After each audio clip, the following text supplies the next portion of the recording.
Que pensent les Russes? Comment comprendre l'opinion publique dans un pays de plus en plus fermé où les sondages sociologiques ne font pas confiance? Vous écoutez les podcasts L'Ukraine face à la guerre. Ce podcast est enregistré en Ukraine et par des Ukrainiens. Dans ce podcast, nous racontons comment l'Ukraine continue à vivre et à résister face à l'agression russe. Nous proposons des analyses, mais aussi des témoignages. Nous essayons de vous faire comprendre l'Ukraine, son histoire, sa société et sa culture. Je m'appelle Tetiana Ogarkova. Je suis universitaire et journaliste, responsable du département international à l'Ukraine Crisis Media Center. Avec moi, Elsa Vidal, ex-rédactrice en chef pour la langue russe à RFI. Elsa est aujourd'hui chroniqueuse internationale dans le journal de 20 heures de BFM. Elsa Vidal a longtemps vécu et travaillé en Russie. Son livre « Que pensent les Russes » vient de sortir chez Gallimard.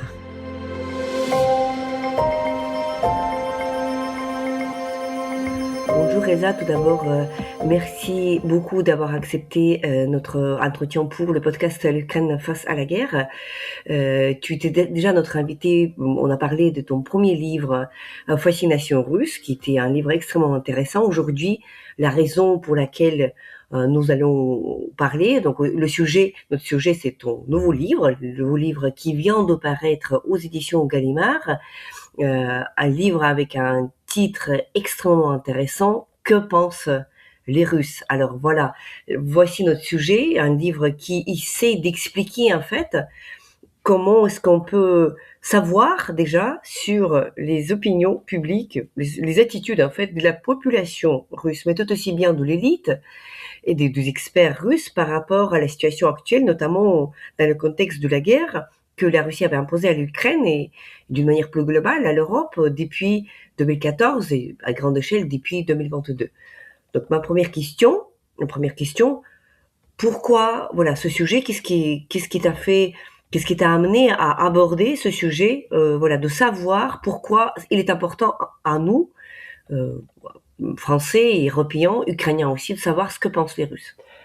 Oui, merci Tetiana pour l'invitation. C'est effectivement la deuxième fois qu'on se retrouve sur ce podcast pour un deuxième livre qui représente déjà par son titre un défi qu'on ne peut pas quasiment relever. Que pensent les Russes? Ce serait comme de répondre à la question que pensent les Français. On sait bien qu'on ne rencontre jamais un peuple dans sa totalité, mais j'ai voulu, par ce titre provocateur, tout de même essayer d'amener les lecteurs français vers ce que sont certaines réalités de la Russie qui me semblent passer complètement à côté de l'opinion française, essentiellement parce que la guerre oblige à se focaliser sur d'autres éléments. Et donc, je voulais, avec ce livre, je dis souvent dynamiter certains clichés pour essayer de se rapprocher des réalités russes et donc d'abord de la grande différence du pays russe par rapport au pays français, de l'État, de sa structure. Et ensuite, la question qui se pose, c'est finalement, peut-on ou ne peut-on pas croire les sondages réalisés dans un État autoritaire ou dictatorial, étant donné que le mensonge est partout. Donc c'était surtout pour essayer de croiser ces deux aspects-là, en ayant bien à l'esprit que je ne pourrais pas répondre à la totalité de la question. Et le troisième point, c'est que c'est très inconfortable dans cette période de guerre à grande échelle, de guerre d'agression de l'État russe contre toute l'Ukraine, de s'intéresser finalement à ce que pensent les agresseurs. C'est pas du tout quelque chose qu'on fait avec un élan positif. Je l'ai fait parce que il me semblait utile de connaître le réel pour agir, pour mieux aider à concevoir des politiques d'action en direction des dirigeants russes, en direction peut-être aussi de l'infime fraction des dirigeants russes qui ont créé ce projet et qui y sont attachés, pour savoir finalement quelle est notre latitude d'action et pas penser juste dans le vide. Voilà, donc c'est pas du tout évidemment, donc après avoir lu le livre, évidemment, il s'agit pas du tout de défendre la position russe, l'argumentation russe, et le livre ne porte pas à justifier en quelque manière l'agression de la Russie contre l'Ukraine et autres, évidemment autres guerres, parce que évidemment c'est pas la première, espérons que ça sera la dernière, mais voilà, donc c'est et la question voilà qui se pose parce que évidemment nous connaissons en fait ton parcours, nous connaissons que tu étais plusieurs fois en Russie, que tu as passé une grande partie, une partie de ta carrière dans des années dans les ONG. Donc, d'ailleurs, tu racontes certaines histoires, éléments.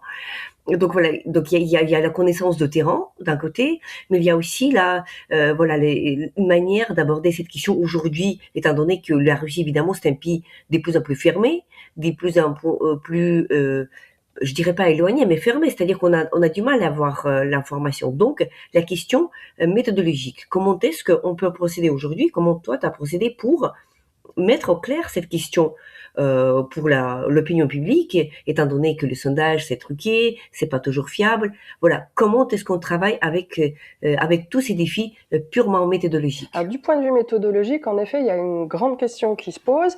Et la première réponse, ça a été pour moi, de proposer une solution mixte. C'est-à-dire déjà d'avoir accès à la presse d'opposition russe qui publie sur Telegram principalement et avec qui je suis en contact avec des journalistes politistes russes en exil pour la plupart maintenant, certains encore en Russie, mais la plupart en exil, et dont il est possible de suivre de manière complètement régulière et quotidienne leurs travaux sur des thématiques qui m'intéressent, c'est-à-dire comment réagit l'administration présidentielle à la publication des sondages qu'ils ont eux-mêmes commandés après la mobilisation de septembre 22. Donc la réponse est avec panique, et ils s'orientent donc vers la commande de sondages fermés, jusque-là ils étaient publics.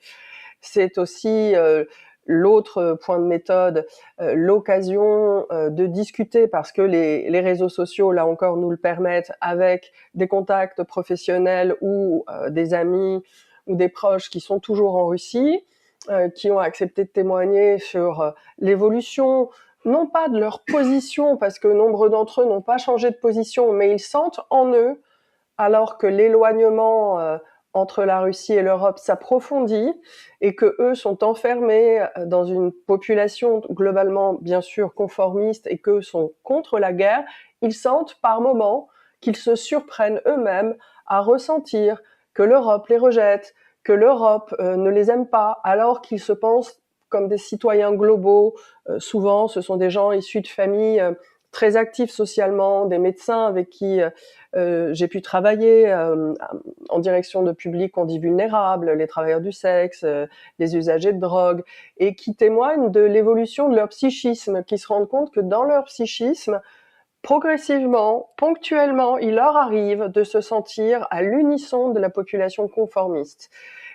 Et qui disent, je pense à l'un d'entre eux, en fait, on est beaucoup quand même de ma génération, puisqu'il y a une question générationnelle, à se penser comme des Européens. Tu vois, là, je suis dans un food court et les glaces que je vois en face de moi qui se vendent, ce sont des glaces d'Amalfi ou de Porticello ou les glaces de Brooklyn. On rêve pas des glaces de Saratov ou des glaces de Pékin. Donc, il y a ce deuxième point, après le suivi de la presse d'opposition, eh bien, c'est les contacts maintenus avec des proches en Russie, aussi avec des contacts professionnels, qui ne sont pas des proches, mais qui gravitent dans les élites ou au contraire dans les cercles d'opposition.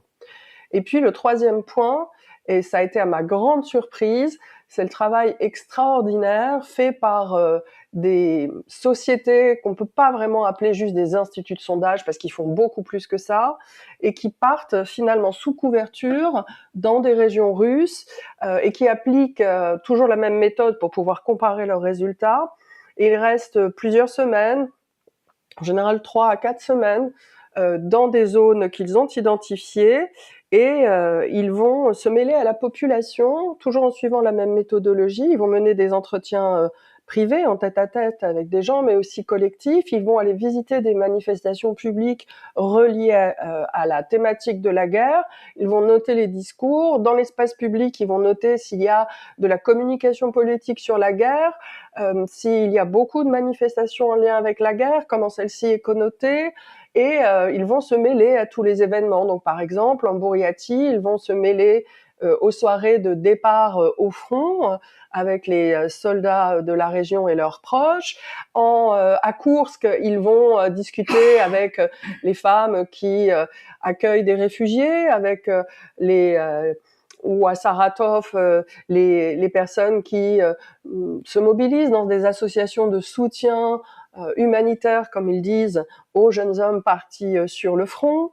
Et ils font de cette manière-là, avec leurs collègues anthropologues, ethnologues, politistes, marketeurs politiques, ils font émerger une radioscopie des opinions des régions russes dans la guerre, avec cette question de la guerre au centre ou la guerre à la périphérie. Et ça permet de faire émerger des formes de paradoxes ou des impasses autour de questions morales que, d'un point de vue français, on n'arriverait pas à projeter ou à imaginer, parce que tout simplement, notre expérience de la vie en collectivité politique est tout à fait différente. Oui, oui, tout à fait, évidemment. Et je ne cache pas ce que j'ai découvert dans le livre, évidemment, où il y a voilà, ces paradoxes moraux et autres qui sont exposés, évidemment, ils sont aussi très difficilement compréhensibles de l'autre côté de la frontière, c'est-à-dire en Ukraine, d'autant plus qu'évidemment, c'est un peu à lire ton livre pour nous, en fait, les Ukrainiens francophones, c'est comme si on lisait un peu dans le camp ennemi, dans leur arrière, qu'est-ce qu'ils y pensent, etc., etc. Donc, ceci est très précieux et évidemment important. Donc revenons en fait à ce début en fait, parce que il y a des grands moments qui sont décrits dans le livre. Il y a le moment de ce choc en fait, de ce choc de la grande invasion. Après le pont va s'arrêter, c'est l'automne 2022, le moment de la mobilisation, la seule mobilisation en tout cas officielle qui était proclamée, comment ça a affecté évidemment le reste. Voilà, donc comment et les chiffres de soutien ou non soutien et argumentation sont différents pour ces trois moments. Alors le tout début, donc le grand choc de l'invasion. Qu'est-ce qu'on peut dire de l'état d'esprit de la population russe? Il est différent aussi dans les grandes villes, après dans cette deuxième couronne de villes, on va dire, et plus loin. Alors comment la population russe réagit en fait à l'agression? L'agression, elle est, je crois que le terme que tu as utilisé, c'est le plus juste, c'est la stupéfaction, même si chacun s'attendait à ce que quelque chose se passe, mais pas de cette nature, pas un projet d'invasion en bonne et due forme, certainement pas ce projet-là. Donc une très grande sidération, et on voit la réaction tout de suite, immédiate, des populations les plus mobilisées, les populations de la Russie les plus globalisées, ou qui se sentent en droit d'avoir avec leurs autorités un dialogue quasi d'égal à égal, hein. Et ça se passe par la première vague de manifestations, mobilisations, et puis arrestation et adaptation de la législation russe pour réprimer. Et puis ça se passe par un grand départ. Un grand départ où on aurait traditionnellement dit, ces Russes-là ont voté avec leurs pieds.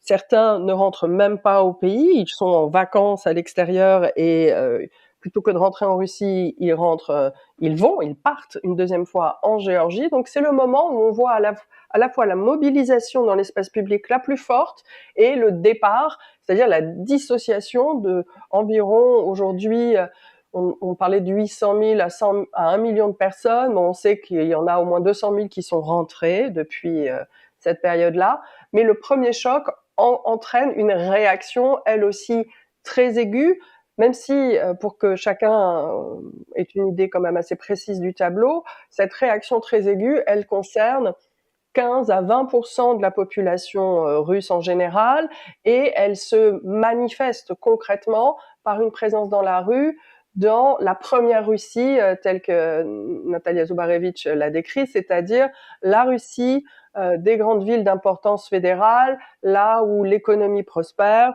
là où les citoyens ont le plus de droits et sont les mieux considérés par les autorités. Et puis, donc les chiffres de rejet de la guerre sont plutôt hauts à cette période. Ouais, Arrivera, donc de 15 à 20%, on dit ouais, voilà que c'est un chiffre, non, voilà. catégoriquement contre, quelles que Mhm. soient les nuances apportées, 15, 18, 20% contre cette guerre totalement. Mais très vite, le régime trouve des parades brutales, qui sont, j'ai malheureusement envie de le dire, historiquement classiques dans cet espace politique, et une forme de... cette mobilisation, si elle prend après des formes de contournement de la répression, elle se poursuit, mais à moindre bruit. Et puis, le deuxième sursaut arrivera avec l'annonce de la mobilisation en septembre 2022, puisque c'est la première mobilisation officielle depuis la Seconde Guerre mondiale. Et là, on voit ces demandes, ces requêtes sur les moteurs de recherche qui sont les plus fréquentes et qui consistent à demander comment se casser le bras chez soi pour échapper à la mobilisation. C'est ça le sous-texte. Et puis c'est là qu'on va voir ces scènes deuxième vague qui sont à la fois tragiques et parfois un peu comiques, de jeunes hommes qui tentent de passer la frontière, par exemple avec la Géorgie, mais qui ne peuvent pas le faire à pied. Donc on va voir le trafic de bicyclettes, les trottinettes, les voitures. Mais en tout cas, encore une hémorragie qui est à la fois une condamnation, mais d'abord un sursaut pour échapper soi-même à un destin, même si c'est par sens de l'autoconservation, c'est aussi un jugement politique dans cette catégorie de la population que de partir pour échapper au front. Mais on a aussi, toujours chez les hommes qui sont potentiellement mobilisables, des stratégies qui ont été mises en place un peu plus tôt dans une Russie, encore une fois selon Zubarevitch, qui appartient à la 4e Russie, c'est-à-dire les territoires colonisés, le Nord-Caucase ou encore l'Extrême-Orient méridional en Russie, la Bouriatie par exemple, où c'est le cas des Dagestanais. Si les femmes manifestent contre le fait que leur mari soit envoyé plus souvent que d'autres au front, les hommes, eux, parfois, ont pris les devants. Anticipant que l'armée allait sans doute se tourner vers eux étant donné qu'une guerre avait commencé, même si on l'appelait encore à l'époque une opération spéciale, et ils se sont très souvent saisis de ce moment pour s'enrôler dans l'armée, mais dans les services techniques, de manière à ne pas être envoyés au front et à ce qu'on ne leur reproche pas non plus la volonté d'échapper à l'armée. Donc ils sont allés au cœur de l'armée, mais dans les services techniques, à la maintenance, à la cuisine, ou comme chauffeurs, ou comme mécaniciens, parce qu'ils ont dans ces populations une relation avec l'État central de toute façon hostile et difficile. Et encore une fois, l'État est perçu, et là peut-être pour un Français et peut-être pour un Ukrainien aussi, est-ce une surprise, comme un mal nécessaire. À la fois, on ne peut pas s'en débarrasser, sinon on est menacé par un chaos fondamental. Donc il faut l'État, mais de cet État et du politique en général ne peut provenir que des choses mauvaises, et c'est à l'individu de vivre sa vie en marge ou de mettre en place des mécanismes de protection, des ruses. Donc on n'est pas tout à fait face à des acteurs passifs. Hein. Ils sont passifs du point de vue parfois français parce qu'ils ne sont pas dans la rue en train de mobiliser, mais en réalité, ils ont des stratégies très souvent à une échelle individuelle et pas à une échelle tout à fait collective, en ce sens qu'ils ne croient pas qu'une action collective de masse puisse changer l'issue politique de la guerre. Et puis, toujours dans ces territoires, si on parle des Bouriates, eh bien, eux aussi, comme les Nord-Caucasiens, représentent à ce moment-là une très grande partie des 300 000 hommes qui vont être mobilisés très rapidement pour aller combattre.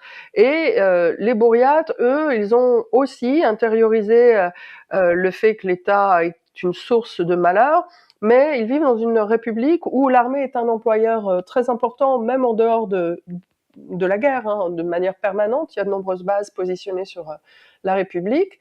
Et les Bouriates sont dans une situation économique qu'on pourrait dire désespérée. C'est la République où le taux d'endettement est le plus élevé, où on vit beaucoup, encore une fois, d'employeurs publics, c'est-à-dire que la marge de manœuvre vis-à-vis du pouvoir est perçue par les habitants comme extrêmement restreinte. Alors, les politiques et les stratégies mises en place, ou les tactiques mises en place par les jeunes hommes de cette région, c'est souvent de partir en groupe avec des camarades avec lesquels ils ont grandi, des habitants du même village ou du même quartier ou de la même barre d'immeuble, de partir au même moment pour essayer sur le front d'être ensemble. Et ils se lancent dans une forme de calcul funèbre sur la mort pour sortir leur famille de la dette, pour peut-être s'acheter un avenir s'ils survivent. Et ce qui est très intéressant, c'est que ce faisant, d'une part, les chansons que j'ai pu trouver, qui sont jouées lors de ces fêtes de départ, eh bien, ce sont essentiellement des chansons contre la guerre, notamment celle d'un rappeur métis russo-bouriate, et c'est celle qui est le plus souvent jouée, qui s'intitule Vaina nikomu nie нужна, la guerre n'est nécessaire à personne. Et il y a d'autres chansons de ce rappeur qui est vraiment dans la culture mainstream, masculine, un peu de la cité. Eh bien, ce sont des chansons où on voit, par exemple, sur la jaquette, un bras ukrainien, un bras aux couleurs de l'Ukraine et un bras aux couleurs de la Russie qui se tiennent fermement. Et lui, il prône l'amitié entre les deux États, les deux populations, et il dit qu'il est contre la guerre. Donc il y a ces variétés de réactions. Et puis, on pourrait dire aussi, il y a le ventre mou, qui est les villes de la troisième Russie. Elles ne sont pas peuplées de peuples colonisés, mais elles dépendent elles aussi énormément des budgets fédéraux. Et c'est là qu'on voit le plus grand conformisme. Et j'ai envie de dire que le visage le plus conformiste et peut-être le plus ensanglanté de cette guerre, eh bien, c'est celui de ces femmes qui sont d'habitude associées à la bonhomie, c'est-à-dire les grands-mères, qui ont grandi avec le mythe de la Grande Guerre patriotique et qui sont plus conformistes justement parce que, et c'est là qu'il y a une impasse ou un paradoxe moral, la guerre c'est mal, toutes les guerres sont mauvaises, et si donc notre État s'est livré à cette guerre, c'est qu'il y a une raison fondamentalement grave. La guerre étant si mauvaise, si l'État y a consenti, y a recouru, c'est que la menace pour nous devait être existentielle. Et donc, la manière dont elles tiennent à distance cette tragédie de la guerre, c'est en se disant qu'il y a une très bonne raison et en se déresponsabilisant. Et la manière dont elles se responsabilisent pour ne pas se sentir coupables, c'est en venant aider les membres de leur groupe, les membres auxquels elles appartiennent, ce qui est aussi une déstructuration fondamentale en Russie de la société, c'est les nôtres, les autres.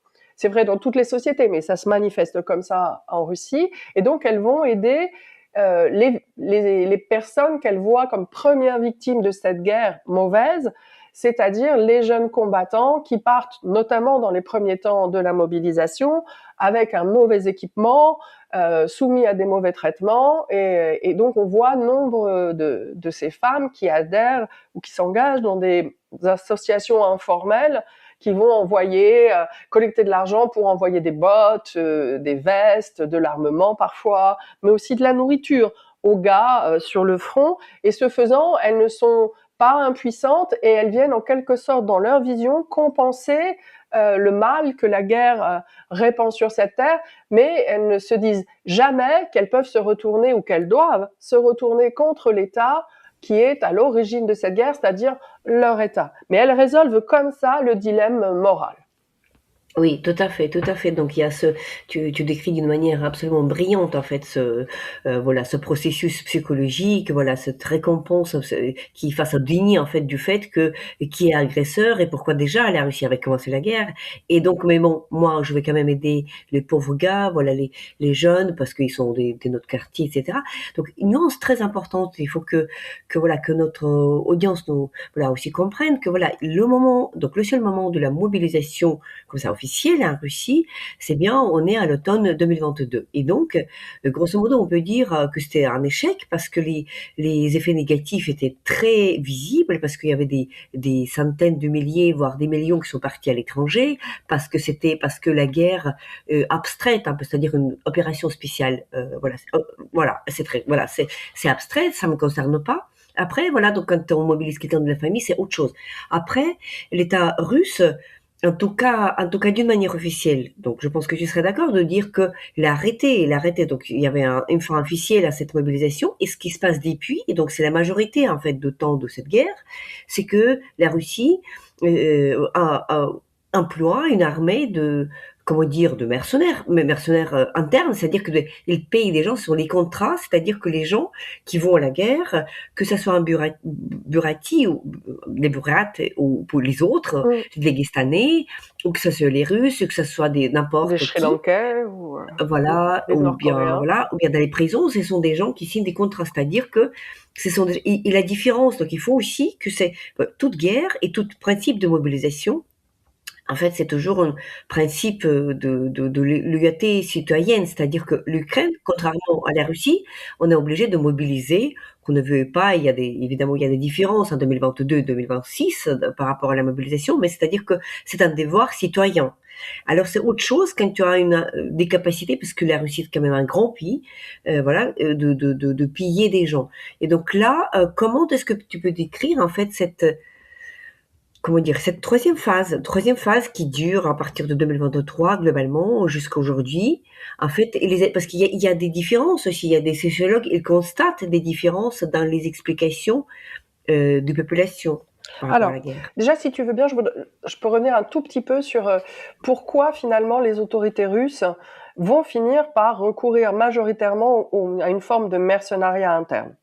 La première raison, c'est que là aussi, les dirigeants qui optent pour la mobilisation se sont trompés comme ils se sont trompés lors du plan d'invasion de l'Ukraine.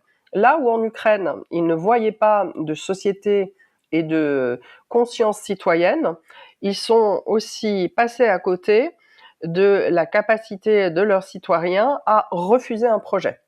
Et la mobilisation décrétée en septembre 2022, elle est massivement rejetée, et notamment dans les sondages d'opinion commandés par l'administration présidentielle, au point que ça sème un mouvement de panique parce que ça rend nécessaire l'intervention avant leur publication dans les résultats du sondage, et ça se sait. Ça se sait et ça fait très mauvais effet. Et comme il y a ce mouvement de panique, il y a aussi une réadaptation de la stratégie des autorités parce qu'elles ont compris qu'elles ne peuvent pas poursuivre la mobilisation et qu'elles ne pourront pas déclencher une deuxième vague, et elles vont faire quelque chose que les Français ont beaucoup de mal à comprendre. Elles vont essayer de rassurer les Russes en leur disant que l'État, le même État qui a déclaré la mobilisation, va s'employer avec le système judiciaire, dont on sait qu'il est quand même complètement d'habitude aux ordres, à empêcher l'armée de mal mobiliser. Et on se retrouve dans un moment où on a quand même Vladimir Poutine qui a convoqué dans son bureau le procureur général de Russie et qui déclare qu'il est en faveur de la défense de tous les droits des Russes, y compris les droits socio-économiques face à l'armée, et qu'ensemble, avec le procureur, ils vont lutter contre les excès de l'armée. Alors moi, j'ai l'impression, si je me retourne dans le temps, de voir un discours de Staline au moment de la collectivisation. Ouais. C'est-à-dire, c'est celui qui commande la mobilisation qui dit aussi que c'est lui qui protège contre les excès de la mobilisation. Mais ça, c'est très intéressant, ce discours. Et pour qu'on se rende bien compte, ce discours est rendu obligatoire parce qu'il y a une deuxième réalité qui avait échappé aux élites russes, c'est que même si le gouvernement politique méprise l'État, et pour lui, sans doute, l'État est une fiction, eh bien, il se trouve que pendant 30 ans, l'État s'est quand même développé, et il y a des magistrats qui, eux, croient en l'État et croient dans le droit russe, et qui vont faire revenir, casser en quelque sorte les décisions de mobilisation d'environ 10 000 personnes. Et c'est un gros problème pour les autorités russes, mais elles trouvent cette solution en se disant, finalement, voilà, on va dire qu'avec les magistrats, on n'est pas opposés, en fait, on est alliés pour faire respecter la légalité et les droits des Russes. Vaste fiction, mais fiction efficace et qui permet de cacher autre chose, le fait que, à ce moment, les autorités changent complètement de stratégie. Et c'est important de l'avoir en tête, parce que ça veut dire que notre action, que toute action sur la politique et le champ de bataille dans cette guerre est susceptible de faire changer la position des autorités russes. On n'est pas du tout face à des autorités statiques. Il y a quelques hommes dedans qui le sont, bien sûr, mais on n'est pas du tout face à un pouvoir qui ne change pas de position et qui passe coûte que coûte. On est au contraire face à un pouvoir qui est très inquiet de savoir quelles sont les limites, en interne notamment. Et c'est pour ça qu'il y a ce changement et qu'ensuite on passe à la contractualisation trompeuse pour certains groupes et surtout on va se tourner vers finalement les citoyens de seconde zone, les citoyens qui en Russie valent moins cher que d'autres. Et ça révèle ce faisant aussi une forme de hiérarchie sociale implicite. Et on va voir là aussi des mouvements de clientélisme, c'est-à-dire que le maire de Moscou va faire tout ce qu'il peut pour protéger les électeurs de Moscou de l'effort de mobilisation. Et pour compenser ça, il va devenir un grand donateur de ce qu'ils appellent la reconstruction dans les territoires ukrainiens occupés et annexés, parce que s'il n'envoie pas d'hommes combattre, il est obligé de payer. Mais en tout cas, pour moi, la grande leçon, c'est que, contrairement à ce qu'on nous dit, les autorités russes sont obligées, elles font beaucoup d'erreurs, elles ne connaissent pas le pays, c'est pour ça qu'elles commandent énormément de sondages, pour essayer de le connaître, parce que la réalité est masquée par les mensonges, et puis par la distance. Et quand elles découvrent qu'elles se sont trompées, elles sont obligées d'essayer de rectifier, parce que la population a un mot à dire. Et ça, c'est Évidemment. important. Évidemment, je suis absolument d'accord sur ce point. Et en plus, je dirais même que le fait qu'aujourd'hui, le Kremlin est obligé de continuer sa guerre malgré les invitations tout à fait intéressantes de Donald Trump, de faire négociation, c'est explique aussi par une peur qui est là. Qu'est-ce qu'on va faire? Qu'est-ce que lui, il va faire avec les revenants de front? Qu'est-ce qu'il va faire avec cette armée? Parce qu'ils vont lui poser des questions, mais c'est pourquoi nous sommes combattus pendant autant d'années, nous avons perdu, donc les taux de mortalité sont extrêmement élevés à l'armée russe. Donc donc aussi, c'est par contre, qu'est-ce qu'on va faire avec? Qu'est-ce qu'on va faire, voilà, face à cette foule des gens armés qui vont revenir de front. Donc ça explique en quelque sorte aussi. Donc il y a toujours cette réactivité. C'est tout à fait, t'as tout à fait raison de remarquer cela. Ça démontre que voilà, c'est un régime qui s'affiche évidemment comme très fort, mais qui est à la fois, mais voilà, il y a une question peut-être elle est un peu philosophique, mais en sachant cela, tu as déjà employé le terme de déresponsabiliser, comment les populations se déresponsabilisent. Pourquoi la population russe ne se sent pas dans cet état de choses puissante, c'est-à-dire ou capable de changer le cours de l'histoire, de manifester davantage, de protester davantage, etc. Ouais, c'est vrai. C'est vrai que c'est l'interrogation pour une population démocratique face à une autre population soumise à cette brutalité, en interne par la répression et à l'extérieur par la guerre qu'on mène en son nom. Ben, je pense qu'il y a effectivement pour moi, hein, c'est la manière dont j'arrive à l'expliquer, c'est qu'il y a au moins deux grands facteurs. Il y a la mémoire historique, au moins du bolchevisme et du soviétisme, où il faut se rendre compte que des crimes de masse gigantesques par leur ampleur et les victimes concernées, à l'échelle de 15 États, puisque dans l'Union soviétique, ont été commis au nom du bien de l'humanité. Si on parle à un public ukrainien, on est obligé de parler de Holodomor. Donc les très grandes famines, les camps de concentration, de travail, d'extermination par le travail noir, la relégation, les purges, régulièrement, même si les purges ne concernent que les membres du parti, se sont toujours faites. Ces crimes se sont toujours produits au nom d'un bien de l'humanité futur. Une forme d'ingénierie historique, d'ingénierie sociale, qui fait que pour nombre de citoyens qui en ont la mémoire, et elle est récente cette mémoire en réalité encore, eh bien tout ce qui est politique est nécessairement connoté comme mensonger et dissimulant sous des discours de valeur, des discours de brutalité et de pouvoir. Et c'est pour ça que paradoxalement, un discours de pouvoir et de brutal qui ne se dissimule pas inspire plus confiance qu'un discours sur les valeurs, les concepts et les idées, parce que ces discours-là ont toujours été finalement le tremplin pour de grands crimes de masse et de grands malheurs individuels. Et il y a donc ce rejet et cette connotation du fait politique collectif comme négatif ou tragique ou destructeur. Et les individus, paradoxalement, s'ils ont intégré cette impuissance collective, ils ont une capacité d'action assez forte d'ailleurs au niveau individuel, mais dans des collectivités qu'on ne peut pas dire politisées.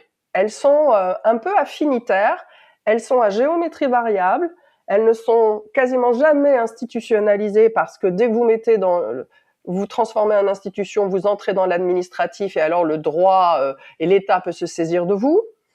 Et il y a, à contrario, une demande d'humain. Donc moi, les phénomènes de solidarité que j'ai pu observer personnellement en Russie ou dont j'ai eu connaissance après le début de la guerre à grande échelle, ce sont des mouvements qui ramènent de l'humain, mais à un niveau limité. Par exemple, je pense à la résistance féministe anti-guerre qui a consisté à rendre de la visibilité au drame de Mariupol en mettant des croix ou des monuments funéraires fictifs, certes à Moscou par exemple ou à Saint-Pétersbourg, ou en venant faire des prières dans l'espace public, ou en remplaçant des étiquettes de prix par le nombre de victimes du bombardement du théâtre de Mariupol. Ça, c'est une forme de subversion qui n'a pas tellement de soutien hein, dans la très grande société russe parce que c'est trop radical, mais c'est encore une fois une action au niveau individuel avec des gens qui partagent votre vision des choses, avec qui vous allez vous lier dans un quotidien, et il faut qu'il y ait un contact immédiat et encore une fois une dimension individuelle, incarnée, une histoire, c'est-à-dire l'exact opposé de ce qui a été l'action soviétique, étatique, statistique, très froide, très déshumanisée. Et c'est paradoxalement, pour moi encore une fois, hein, le traumatisme du politique soviétique qui continue d'agir sur la population et qui en fait des individus, pour la plupart, pour ceux qui ne sont pas nés après 90, des êtres impuissants collectivement, mais assez capables d'organisation et d'action au niveau individuel, des actions de solidarité. En plus, c'est une société très morale, hein, qui se dit très morale. Donc, il y a des choses qu'on peut faire, des choses qu'on ne peut pas faire. Et la connotation négative du fait politique, le fait que les gens bien, les pariadocni, люди, ne s'occupent pas de politique, fait que c'est un territoire dont les citoyens ne se saisissent pas, et tant qu'ils seront dans cette situation, ils seront capables de mettre en place des tactiques pour se soustraire ou soustraire leurs proches aux dangers causés par l'État, mais ils ne seront pas capables de s'opposer à un régime ou de le renverser. Et pour ce qui est du moment qui commence après la guerre à grande échelle, il y a la mise en place d'un appareil répressif qui vient faire planer en quelque sorte qui élargit la zone de répression et qui menace directement chacun de tomber victime de cet État. Et donc on a des individus, et c'est aussi là un legs peut-être de la période soviétique, on a aussi des individus très individualistes qui ont été vraiment dont l'imaginaire est dans une projection d'eux avec des cercles concentriques. Eux, leur famille, leurs amis, leurs proches du travail, les habitants du même immeuble, les parents à la campagne, mais pas du tout l'idée qu'ils forment une nation, qu'il y a une nation citoyenne. Et ça a peut-être à voir avec la nature fédérale aussi de l'État de la Russie, de l'État russien justement et non pas russe, son caractère multinational, c'est possible. En tout cas, il n'y a pas en Russie comme acteur politique une grande nation des citoyens de la Russie qui pourrait s'opposer au pouvoir du gouvernement. Oui, il est frappant de constater, en fait, et évidemment, on regarde avec beaucoup d'attention en attendant voir tôt ou tard un projet politique alternatif, c'est-à-dire, mais c'est qui? Donc, imaginons, voilà, un jour, évidemment, Poutine n'est pas éternel, donc tôt ou tard, il va mourir, tôt ou tard, il y aura une cassure telle ou autre, une fragilité, en tout cas, de ce régime-là, mais donc, il faudrait qu'il y ait une alternative. Et donc, ce qui fait du mal, qu'on essaie de scruter, de voir, mais c'est qui? Quel est le projet politique alternative, donc sans parler uniquement des opinions publiques, mais qui est prêt, qui est là, qui attend le moment propice. Et donc, on a du mal à cerner ça. Et donc, tu consacres tout un chapitre dans ton livre, voilà, sur les élites divisées. Voilà. Donc, et ça sera ma dernière question. Comment sont les élites? Pourquoi les économistes, comme tu dis, sont les partis de la paix? Et est-ce qu'il, là, il y a un certain espoir? Alors, les économistes, oui, il y a un certain espoir parce que c'est le véritable parti de la paix au sens où, à la fois, ce sont ceux qui fournissent des solutions de résistance à l'État russe face aux pressions à la fois de l'effort de guerre et des sanctions internationales, mais eux-mêmes ont intériorisé une limite à leur critique, c'est-à-dire qu'ils se limitent malgré tout à mettre en garde en termes extrêmement explicites contre les conséquences économiques de la guerre et de l'effort de guerre. Ils ont dit que les Russes allaient entrer en récession, puis ils ont dit que la Russie était en récession, et maintenant ils parlent de choix qu'il va falloir faire très fort pour maintenir l'effort de guerre, mais jamais ils ne se risquent à dire publiquement, en tout cas, que la responsabilité, c'est la guerre et qu'il faut désormais abandonner l'effort de guerre pour sauver l'économie. Ça, ils ne le font pas. En revanche, il y a un quasi-consensus dans les élites très proches du pouvoir fédéral contre cette guerre. Il y a eu des hommes qui ont pu s'exprimer contre. Je pense à Dmitri Kozak qui, le jour du Conseil de sécurité, le 21 février 2022, a fait un long discours d'une quarantaine de minutes qui a été coupé et qui, dans ce discours, rappelait que cette aventure qui allait arriver en Ukraine, de son point de vue, allait coûter à la Russie tout ce qu'elle avait construit en 30 ans.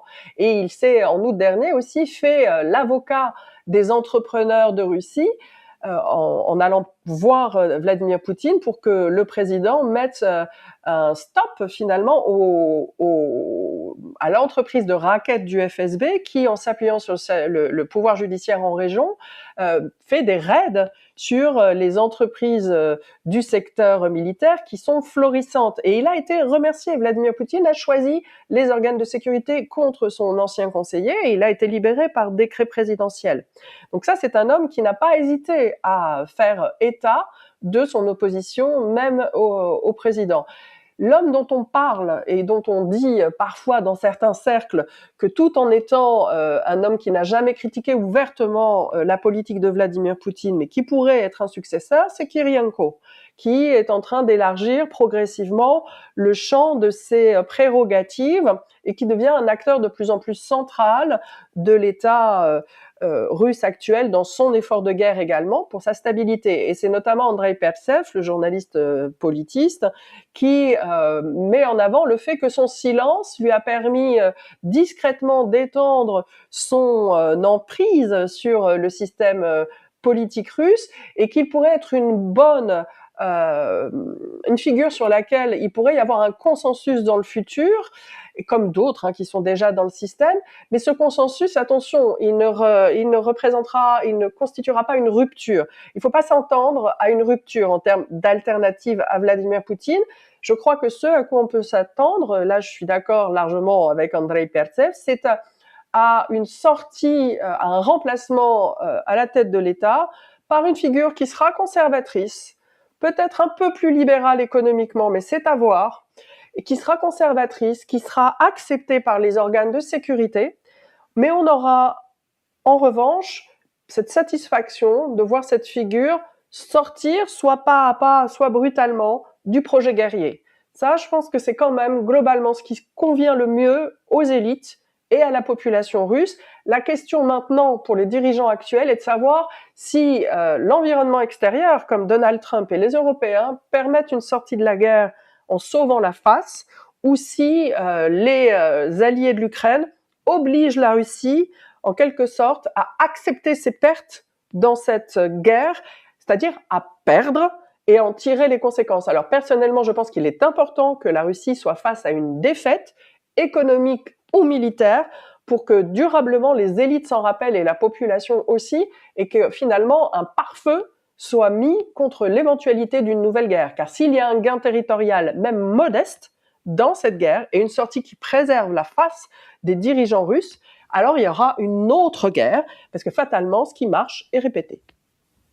Évidemment, et merci beaucoup Elsa. Et non, ça, n'oublions non plus que selon la constitution russe, après des fake référendums de 2022, dans la constitution russe, on retrouve des régions entières de Zaporizhzhia, de Kherson, qui sont pas contrôlées, qui sont même pas sur la table de négociation aujourd'hui. Mais tout successeur à Vladimir Poutine, même hypothétique, voilà, il devra faire face à ça, c'est-à-dire il devra changer la constitution, ou bien il devra dire, bon, écoutez, je suis obligé de continuer la guerre parce que notre constitution m'oblige Ce à le sera faire. l'un ou l'autre, en Merci, effet.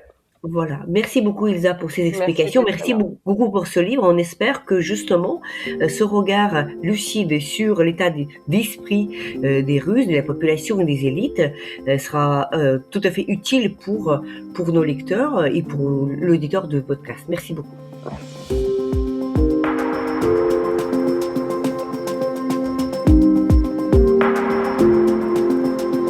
C'était le podcast L'Ukraine face à la guerre. N'hésitez pas de partager cette émission. Nous n'allons pas tarder à enregistrer et diffuser d'autres épisodes. Je m'appelle Tetiana Ogarkova, je suis accompagnée par Elsa Vidal, ex-rédactrice en chef pour la langue russe à RFI. Elsa travaille aujourd'hui comme chroniqueuse internationale dans le journal de 20h de PFE-TV. Son livre « Que pensent les Russes ?» vient de sortir chez Gallimard. Restez avec nous et soutenez l'Ukraine.